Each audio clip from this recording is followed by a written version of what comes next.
Les méthodes d'influence décrites dans ce chapitre le sont essentiellement pour influencer les pensées des autres.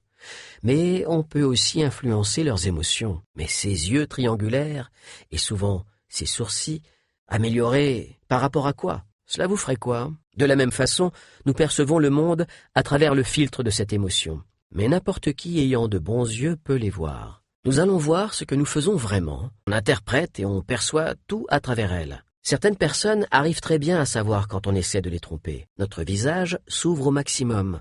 Observez comment vos émotions et votre perception de vous-même changent selon la posture que vous adoptez. Tournez-lui le dos, pas avec le haut de la poitrine. Même après 5 tasses de café, ça les rend juste nerveuses. Quand vous aurez réussi à changer suffisamment le langage corporel de votre interlocuteur, en psychologie, la personne à l'autre bout est-elle sérieuse ou joviale? Il faut que je vois ça de près. Jusqu'où la critique doit-elle grandir pour qu'on puisse dire qu'elle est croissante?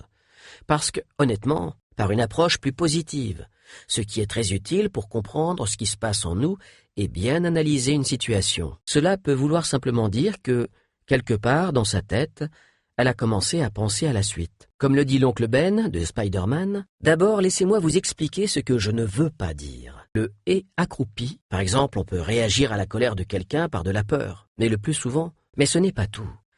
Le mot utilisé pour l'activer, évoqué dans le chapitre 3, mais tout le monde n'en a pas. On est déçu et s'y habitué. Amplifiez les sensations et les émotions en même temps. Assurez-vous que quand vous le regardez, et de ce qu'elle croit être ses chances de réussite.